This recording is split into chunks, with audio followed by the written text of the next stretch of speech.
Kempegowda airport ಬಳಿ ಇರುವ ರಾಮೇಶ್ವರಂ ಕೆಫೆಯ ಊಟದಲ್ಲಿ ಹುಳ ಪತ್ತೆಯಾಗಿದ್ದ ಪ್ರಕರಣ ಸಂಬಂಧ ಕೆಫೆ ಮಾಲೀಕ ದಿವ್ಯಾ ರಾಘವೇಂದ್ರ ರಾವ್ ಮತ್ತು ಮ್ಯಾನೇಜರ್ ಸುಮಂತ್ ವಿರುದ್ಧ ಎಫ್ಐಆರ್ ದಾಖಲಾಗಿದ್ದು, ಆರೋಪಕ್ಕೊಳಗಾದವರು ಸುಳ್ಳು ದೂರು ನೀಡಿದ್ದಾರೆಂದು ಪ್ರಕರಣ ದಾಖಲಾಗಿದೆ. ಇನ್ನು ಬೆಂಗಳೂರು ವಿಮಾನ ನಿಲ್ದಾಣದಲ್ಲಿನ ಕೆಫೆಯ ಊಟದಲ್ಲಿ ಹುಳ ಪತ್ತೆಯಾಗಿತ್ತು. ಕೆಲವು ಯುವಕರು ಈ ಘಟನೆ ವಿಡಿಯೋ ಮಾಡಿಕೊಂಡಿದ್ರು. ಆ ಸಮಯದಲ್ಲಿ ಕೆಫೆಗೆ ಹಣಕ್ಕೆ ಬೇಡಿಕೆಯೊಂದಿಗೆ ಕರೆ ಬಂದಿರುವುದಾಗಿ ಮಾಲೀಕರು ಆರೋಪಿಸಿದ್ದರು. ಬಳಿಕ ಮಾಲೀಕರು ಯುವಕರ ಮೇಲೆ ಬ್ಲಾಕ್ ಮೇಲ್ ನಡೆಸಿದ ಎಂದು ಆರೋಪಿಸಿ ದೂರನ್ನ ಕೂಡ ಕೊಟ್ಟಿದ್ರು.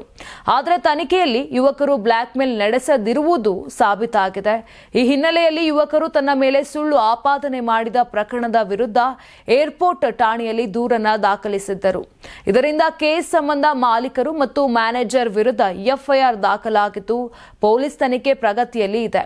ಈ ಪ್ರಕರಣದ ತನಿಖೆ ಏರ್ಪೋರ್ಟ್ ಠಾಣಾ ಪೊಲೀಸರು ನಡೆಸುತ್ತಿದ್ದಾರೆ. ಪ್ರಕರಣದಲ್ಲಿ ಮುಂದಿನ ಹಂತದಲ್ಲಿ ಆರೋಪಿಗಳ ವಿರುದ್ಧ ಕಾನೂನು ಕ್ರಮ ಕೈಗೊಳ್ಳಲಾಗುವುದು. ನೀವು ಸಣ್ಣ ಆಗ್ಬೇಕಲ್ವಾ? ಅದು ಒಂದು ಉತ್ತಮ ಆಹಾರದಿಂದ ಸಣ್ಣ ಆಗ್ಬೇಕಲ್ವಾ? ಪ್ರತಿದಿನ ನಮ್ಮ ಜೀನಿ ಸ್ಲಿಮ್ ನ ಯೂಸ್ ಮಾಡಿ ಯಾವುದೇ ಸೈಡ್ ಎಫೆಕ್ಟ್ ಇಲ್ದಂಗೆ ನೀವು ಸಣ್ಣ ಆಗ್ತೀರಾ. ನಿಮಗೆ ಮಾಧ್ಯಮದಲ್ಲಿ ಕೆಲಸ ಮಾಡುವ ಆಸಕ್ತಿ ಇದೆಯಾ? ಹಾಗಾದ್ರೆ ಕರ್ನಾಟಕ ಟಿವಿ ಡಿಜಿಟಲ್ ಮೀಡಿಯಾದಲ್ಲಿದೆ ನಿಮಗೆ ಒಳ್ಳೆಯ ಅವಕಾಶ. ಆಯ್ಕೆಯಾದವರಿಗೆ ಉಚಿತ ತರಬೇತಿ ಕೊಡ್ತೀವಿ. ತರಬೇತಿ ನಂತರ ಕೆಲಸ ಮಾಡುವ ಅವಕಾಶನೂ ಕೊಡ್ತೀವಿ. ಈ ಕೂಡಲೇ ನಿಮ್ಮ ಮಾಹಿತಿಯನ್ನ ಮೇಲ್ ಮಾಡಿ.